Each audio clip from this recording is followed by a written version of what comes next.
2020년 8월 19일 수요 예배를 함께 드리겠습니다.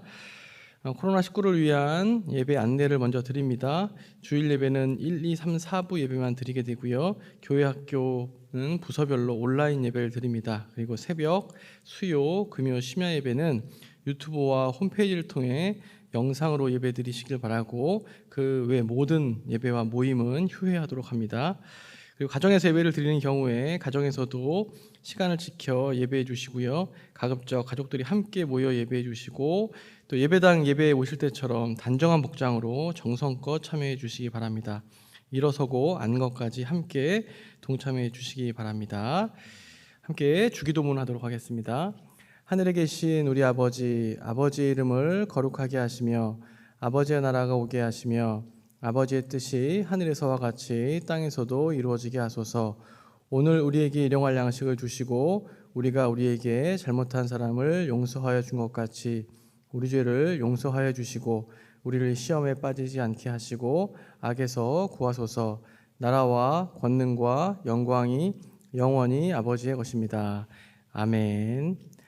다 함께 찬송가 292장을 함께 부르시겠습니다.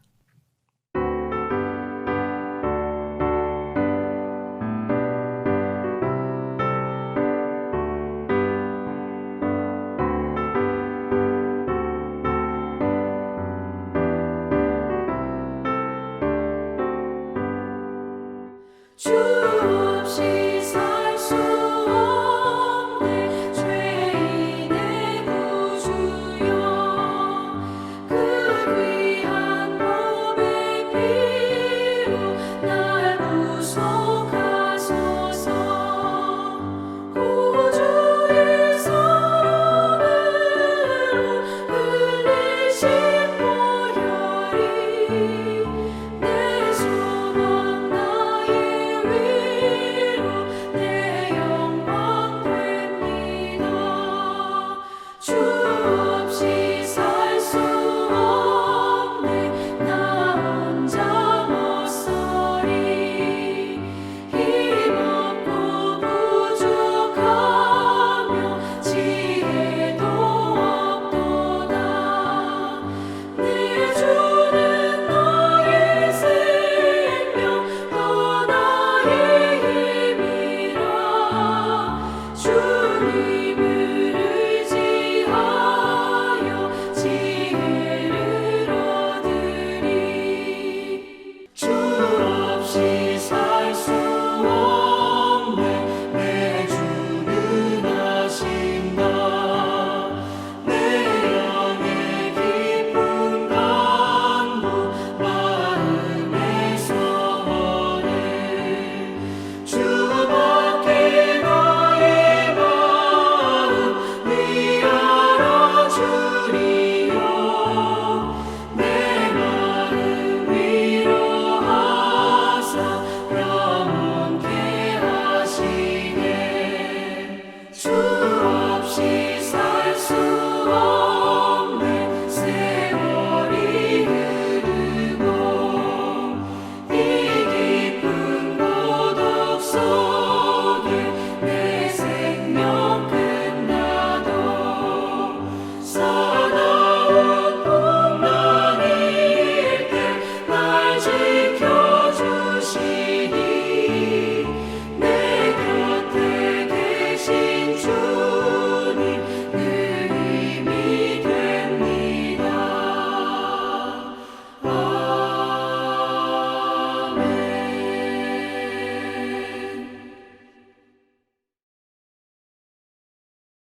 성경 말씀은 하박국 1장 1절에서 11절까지의 말씀입니다. 선지자 하박국이 묵시로 받은 경고라. 여호와여, 내가 부르짖어도 주께서 듣지 아니하시니 어느 때까지리이까? 내가 강포로 말미암아 외쳐도 주께서 구원하지 아니하시나이다. 어찌하여 내게 죄악을 보게 하시며 패악을 눈으로 보게 하시나이까? 겁탈과 강포가 내 앞에 있고 변론과 분쟁이 일어났나이다. 이러므로 율법이 해이하고 정의가 전혀 시행되지 못하오니 이는 악인이 의인을 에워쌌으므로 정의가 굽게 행하여 짐이니이다. 여호와께서 이르시되 너희는 여러 나라를 보고 또 보고 놀라고 놀랄지어다. 너희의 생전에 내가 한 가지 일을 행할 것이라. 누가 너희에게 말할지라도 너희가 믿지 아니하리라.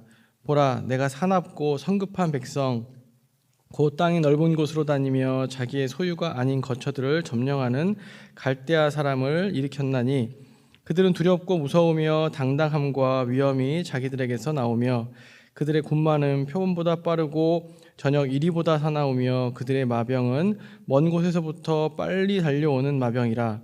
마치 먹이를 움키려 하는 독수리의 나름과 같으니라. 그들은 다 강포를 행하러 오는데 앞을 향하여 나아가며 사람을 사로잡아 모으기를 모래같이 많이 할 것이요 왕들을 멸시하며 방백을 조소하며 모든 견고한 성들을 비웃고 흉벽을 쌓아 그것을 점령할 것이라. 그들은 자기들의 힘을 자기들의 신으로 삼는 자들이라.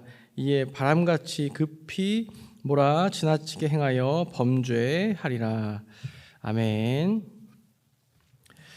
구약 성경을 보시면 보통 선지서라고 불리는 책들이 많이 있습니다. 이스라엘과 열방에 대한 여러 예언들이 이 선지서의 주요 내용을 이루고 있는데요. 이 선지서의 내용은 지금 말씀드린 것처럼 간단하게 두 가지로 요약이 되는데, 첫째는 이스라엘과 열방에 대해서 그들이 지은 죄로 인해서 심판을 받게 될 것이다 라는 것과, 또 두 번째로는 결국에는 무한하신 하나님께서 무한하신 하나님의 사랑과 긍휼로 하나님께서 다시 이스라엘을 회복시켜 줄 것이다 라는 그런 메시지가 담겨 있습니다. 그런 선지서들 중에 일부는 다른 선지서와 조금 다른 구조를 갖고 있는 그런 선지서들이 있는데요, 바로 오늘 함께 읽은 본문 말씀인 하박국이 바로 그런 책입니다. 하박국에는 다른 선지자들이 했던 것처럼 하나님의 말씀을 대언하며 또 각자에게 맡겨진 어떤 예언 상징 행위들을 하는 것들이 나오지 않습니다. 오히려 하박국 선지자는 심판을 받는 자들의 입장에서 그 심판을 받는 자들의 입장에 서서 하나님께 질문하고 또 하나님께 따지기도 합니다. 한마디로 말하면 하나님과 하박국 선지자 사이에 토론이 이루어지게 되는 겁니다. 하박국에는 하박국이 하나님을 향하여 했던 두 번의 질문, 그리고 그에 대한 하나님의 답변이 기록되어 있습니다. 오늘 함께 읽은 본문이 바로 하박국이 하나님께 했던 첫 번째 질문과 또 그에 대한 하나님의 답변이라고 할 수 있습니다. 우리 함께 읽진 않았지만 1장 뒷부분에는 하박국의 두 번째 질문이 나오고요, 그리고 2장에서는 그 두 번째 질문에 대한 하나님의 긴 답변이 나옵니다. 먼저 이 간단하게 하박국에 나오는 하박국의 질문과 또 하나님의 답변을 요약해 드리면요, 하박국은 첫 번째 질문에서 왜 하나님께서는 유다의 행악자들을 심판하지 않으시고 그대로 두시냐고 질문합니다. 한마디로 말하면 하나님께서 악인들에 대한 심판이 너무 더딥니다 라고 하는 겁니다. 이 질문에 대해서 하나님께서 답변을 하시는데요, 하나님께서 뭐라고 말씀하시냐면 하나님께서 갈대아 사람, 즉 바벨론 사람을 준비시키셨다는 겁니다. 이들로 인하여서 유다의 행악자들을 심판하시겠다라고 말씀하시는 겁니다. 그런데 이 답변을 들은 하박국은 다시 한번 하나님께 질문을 드립니다. 바벨론은 유다보다도 더 악한 자들인데 어떻게 더 악한 바벨론이 덜 악한 유다의 행악자들을 심판할 수 있느냐라고 질문을 한 겁니다. 이 질문에 대해서 하나님께서는 바벨론을 통한 심판이 끝이 아니다라고 말씀하십니다. 바벨론도 역시 그들의 잔혹함으로 인해서 결국 심판을 받게 될 것이다 라고 이렇게 답변을 하시는 겁니다. 하나님의 답변을 들은 하박국은 하나님의 계획 그리고 하나님의 주권에 대해서 크게 깨달은 후에 3장에 가면 하나님께 찬양을 드리며 말씀을 마치고 있습니다. 여기까지가 바로 하박국의 간단한 내용이라고 할 수 있습니다. 이제 조금 더 자세히 말씀을 살펴보겠는데요, 하박국이 기록되었던 시대는 보통 우리가 유다 왕 여호야김 시대라고 많이 알려져 있습니다. 대부분의 학자들이 하박국은 바로 유다 왕국 만렵에 기록되었을 것이다 라고 말하는 것인데요, 무엇보다 이 시기는 위정자들이 불의와 부정으로 가득 찼던 시기였습니다. 착취를 일삼았고 백성들 역시 종교적으로도 그렇고 도덕적으로도 그렇고 타락한 시대가 바로 이 시대였습니다. 이러한 시대를 바라보며 하박국 선지자는 하나님께 첫 번째 질문을 드렸던 겁니다. 2절 말씀을 우리 한번 같이 읽어보겠습니다. 여호와여, 내가 부르짖어도 주께서 듣지 아니하시니 어느 때까지리까? 내가 강포로 말미암아 외쳐도 주께서 구원하지 아니하시나이다. 아멘. 무슨 말씀입니까? 한마디로 표현하면 하나님 도대체 지금 뭐 하고 계십니까? 지금 죄악이 성행하며 수많은 악행들이 자행되고 있는데 왜 하나님께서는 아무것도 하지 않으시는 겁니까? 왜 악인들을 그대로 놔두십니까? 라고 하박국 선지자는 하나님께 따지고 있습니다. 이런 하박국 선지자의 질문에 대해서 하나님께서 답변을 하신 것이 바로 5절과 6절인데요. 한번 같이 5절과 6절도 읽어보겠습니다.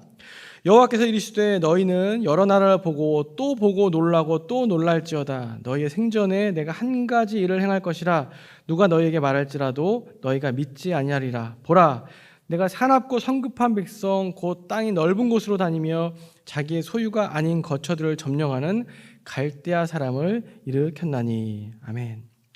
하나님께서는 하박국 선지자의 질문에 대해서 너희의 생전에 내가 한 가지 일을 행할 것이다 라고 말씀하십니다. 이 말씀은 너희의 생전에, 그러니까 하나님의 심판이 그리 오래 남지 않았다는 것을 의미합니다. 그리고 지금 악을 행하는 자들에게 그들이 바로 하나님의 심판을 경험하게 될 것이다 라고 경고하고 하고 있는 겁니다. 여기서 우리가 이 말씀 중에 보고 또 보고 놀라고 놀랄지어다 라는 말씀이 있는데요, 이 표현은 아주 강한 강조의 표현이라고 할 수 있습니다. 사실 우리나라 말 어감으로는 그렇게 잘 드러나지 않지만 히브리어 문법의 표현으로 보면 여기서 말하고 있는 놀라고 놀랄지어다 라고 말하는 놀라움은 최고 절정의 놀라움 중에 가장 큰 놀라움을 나타내는 표현이라고 합니다. 그러니까 하나님의 답변에 의하면 하나님의 심판은 그렇게 오래지 않아 시작될 것이고 너무나 놀랄 정도의 심판이 이루어질 거라는 겁니다. 이어서 6절 말씀을 보면 유다의 행악자들을 심판할 도구가 앞서 말씀드린 것처럼 바로 갈대아 사람, 즉 바벨론이라고 말씀합니다. 근데 문제는 하나님의 심판의 도구가 바벨론이었다는 데 있었습니다. 이 이야기를 들은 이 하박국 선지자는 하나님께 두 번째 질문을 하게 되었습니다. 왜냐하면 앞서 말씀드린 대로 바벨론은 유다의 행악자보다 더 악한 존재들이었기 때문입니다. 7절부터 11절까지 보면 바벨론이 어떤 자들이었는지 하나님께서 말씀하십니다. 여기에 기록된 바벨론의 특징을 한마디로 말하면 그들은 강한 힘과 그로 인한 오만을 가지고 있던 자들이라고 할 수 있습니다. 바벨론은 강한 힘을 가지고 있었습니다. 그 누구도 두려워하지 않았고 어떠한 견고한 성읍도 비웃고 점령할 정도의 강한 힘을 갖고 있었습니다. 그렇게 그들은 오만했습니다. 11절 말씀에 의하면 이들은 자기의 힘을 자기의 신으로 삼은 자들이라고 말합니다. 그렇게 이런 자들이 유다를 짓밟게 될 것이라는 이 하나님의 심판 예언을 하박국 선지자는 인정할 수 없었습니다. 아무리 유다의 행악자들이 악한 자들이고 심판을 받아야 하는 자들이라고 해도 어떻게 유다의 행악자들보다 더 악하고 악한 이 바벨론을 통하여 심판을 하실 수 있느냐라고 의문을 품을 수밖에 없었기 때문입니다. 그래서 하박국 선지자는 12절부터 17절까지 또 다시 두 번째 질문을 하게 되는데요, 오늘 본문 말씀은 아니지만 우리 13절 말씀과 17절 말씀을 같이 읽어보겠습니다. 주께서는 눈이 정결하심으로 악을 참아보지 못하시며 패역을 참아보지 못하시거늘 어찌하여 거짓된 자들을 방관하시며 악인이 자기보다 의로운 사람을 삼키는데도 잠잠하시나이까. 우리 17절 말씀도 이어서 함께 읽겠습니다. 그가 그물을 떨고는 계속하여 여러 나라를 무자비하게 멸망시키는 것이 옳으니까. 아멘. 하박국 선지자가 지금 이야기하고 싶은 건 뭐냐면 하나님 이건 아니지 않습니까? 라는 겁니다. 그토록 패역한 악인들이 유다를 비롯한 여러 나라들을 무자비하게 멸망시키는 것이 과연 옳은 일입니까? 라고 하나님께 따지듯이 질문하는 겁니다. 하박국은 어떻게 이렇게 악한 바벨론이 상대적으로 덜 악한 유다의 백성들을 심판할 수 있습니까? 라고 질문하는 겁니다. 이에 대해서 이 장의 말씀을 통해서 하나님께서는 하박국의 질문에 답변을 해주십니다. 하나님의 답변이 궁금하신 분들은 이 장을 좀 읽으시면 될 것 같고요. 오늘은 시간 관계상 여기까지만 본문을 정했는데요. 그렇다면 오늘 함께 읽은 이 하박국 말씀을 통해서 우리가 알게 되는, 또 우리에게 전해주시는 메시지는 무엇이겠습니까? 이 시간 저는 3가지 정도만 말씀을 드리려고 하는데요. 첫 번째는 하나님은 이스라엘뿐 아니라 온 세상과 열국의 역사를 이끌어 가시는 세상의 통치자라는 사실입니다. 때로는 우리는 이해할 수 없는 방법으로 심판하시기도 하고 또 하지만 확실한 주권은 하나님께 있다는 겁니다. 하나님의 방법과 하나님의 계획과 하나님의 주권에 따라서 하나님은 하나님의 선하신 뜻을 이루어 가시는 분입니다. 두 번째로는 하나님의 때가 있다는 겁니다. 하박국은 기도하다 지쳐서 기다리다 지쳐서 하나님은 왜 가만히 계십니까? 라고 하나님께 질문했습니다. 그때 하나님은 하나님의 때가 되면 하나님의 때가 되었을 때 하나님의 심판과 또한 회복이 이루어질 것이다 라고 말씀하셨습니다. 그리고 그렇게 하나님의 계획대로 모든 것을 지금까지 이끌어 가시는 분이 바로 하나님이십니다. 우리가 생각하는 때와 하나님의 때는 다르다는 것을 기억해야 합니다. 세 번째로는 하박국 선지자는 하나님께 모든 해답이 있다는 것을 알고 있었다는 것을 우리는 기억해야 합니다. 하박국 선지자는 지금 현실이 어떠하고 하나님의 심판이 어떠해도 분명한 것은 뭐냐면 하나님께 자신의 모든 궁금증에 대한 해답이 있다는 것을 알고 있었습니다. 그래서 하나님께 질문했던 겁니다. 우리들이 해야 할 모습도 이렇습니다. 어떤 문제, 어떤 궁금증이 있을 때 다른 곳에서 해답을 찾는 것이 아니라 바로 이 궁금증과 질문을 갖고 하나님께로 먼저 나아가야 합니다.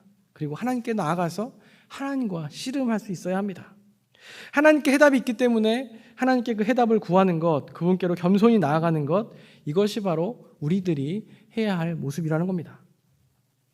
또한 우리가 하박국을 통해서 함께 생각해 볼 것은 많은 비그리스도인들이 기독교인들에게 하는 질문이기도 한데요. 그게 뭐냐면 많은 사람들이 이렇게 이야기합니다. 왜 하나님은 이 세상에 악을 허용하시냐라는 겁니다. 왜 선하신 하나님이 세상을 통치하신다는 하나님이 정의로우신 하나님이 세상에 지금 창궐하는 수많은 악들을 멸하지 않으시고 그들이 잘 되는 것도 지켜만 보고 계시다는 겁니다. 사실 이 질문은 지금 이 시대에도 어느 시대에나 유효할 수 있습니다. 왜냐하면 지금도 여러 가지 힘든 상황 가운데 고통받으며 하나님께 울부짖는 사람들이 있습니다. 또 수많은 사람들이 자신들은 잘못한 것이 없음에도 불구하고 악인들로 인해서 많은 고통을 받고 살아갑니다. 이럴 때 우리는 궁금할 수밖에 없습니다. 왜 하나님께서는 이런 악인들, 이런 부정과 불의를 가만히 두고 보고 계시는 겁니다. 여기에 대한 기본적인 대답은 그런 악행의 원인들, 그런 인간들 사이에서 있는 여러 가지 불의들은 하나님 때문이 아니라 인간들의 죄성 때문이라는 겁니다. 하나님께로부터 온 것이 아니라 지금 여러 가지 악행들은 다 인간의 죄성 때문에 있는 것이고 지금 그것이 남아있는 이유는 아직 하나님의 나라가 완성되지 않았기 때문에 여전히 이 세상은 공중권세 잡은 사단이 힘을 발휘하고 있기 때문이라고 말할 수 있습니다. 여기서 그치는 것이 아니라 하박국 말씀을 통해서 우리가 깨달은 것들을 추구하게 된다면 비록 당장 이 고통에서 벗어나며 이 불의에서 해방되는 것이 옳을 수 있지만 하나님의 때, 하나님의 계획은 우리의 생각과 우리의 계획, 우리의 이성을 넘어선다는 사실입니다. 그렇기 때문에 우리들은 그 하나님의 때를 믿음으로 기다리며 하나님을 신뢰하며 살아야 한다는 겁니다. 우리의 인간적인 눈으로 볼 때는 바벨론에 의해서 멸망을 당하는 이 유다의 모습들 이해할 수 없습니다. 이 과정을 통해서 이스라엘 백성들이 고통당하는 것 우리는 이해할 수 없습니다. 그러나 하나님께서는 그 상황 가운데서 메시지를 전해주시고 또 회복 불가능한 상황 가운데서 이스라엘을 회복시켜 주시겠다라고 말씀하셨습니다.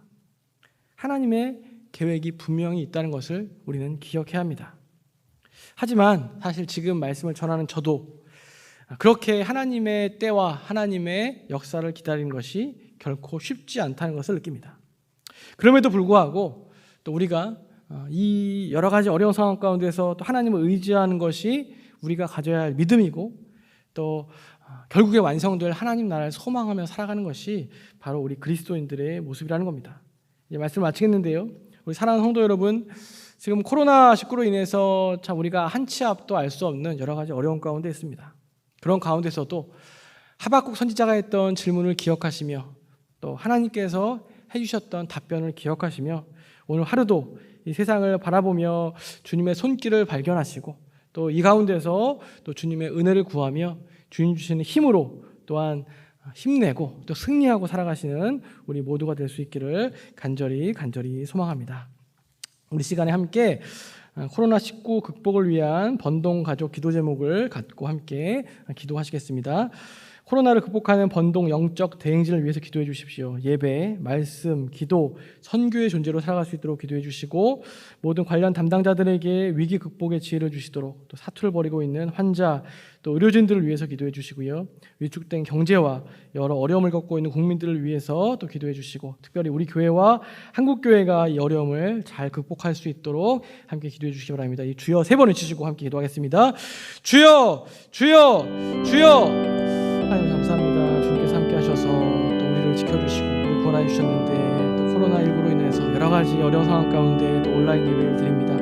여러 상황 가운데 아파하며 슬퍼하는 또 우리 모든 우리 번동 가족들 또 많은 또 우리 성도들을 주님께서 지켜주시고 기억하여 주시고 또 이 가운데서 오히려 우리가 예배의 존재, 말씀의 존재, 기도의 존재, 선교의 존재로 살아갈 수 있도록 주님이 인도하여 주시옵소서. 모든 담당자들과 또 담당자들에게 또 위기 극복의 지혜를 주시고 모든 상황 가운데 가장 또 잘 해결할 수 있는 여러 가지 해결책들을 더하여 주시고 또 사투를 벌이고 있는 환자들, 의료진들을 주님께서 지켜주시고 안전하게 하여 주시옵소서. 회복시켜 주시옵소서. 또 여러 가지 어려움으로 인하여서 경제가 위축되고 있습니다. 또 여러 어려움들이 또 우리 가운데 있습니다. 주님, 이 모든 어려움 가운데 주님이 함께 하시고 모든 국민들을 주님께서 붙잡아 주시고 세계 모든 지구촌을 주님께서 긍휼히 여겨 주시옵소서. 또 우리 교회, 또 한국 교회 여러 가지 어려움 겪고 있습니다. 주님, 이 어려움이 오히려 또 복음을 다시 회복하고 다시 한번 하나님의 뜻을 돌아보는 귀한 또 극복이 되게 될 수 있도록 도와주시고 다시 회복시켜 주시고 다시 일어날 수 있는 은혜를 더하여 주시옵소서. 우리 모든 성도님들 삶과 가정과 자녀들과 모든 계획 가운데 주님이 긍휼히 여겨 주시고 어려운 가운데 승리하도록 힘을 더하시고 주님이 붙잡아 주시옵소서.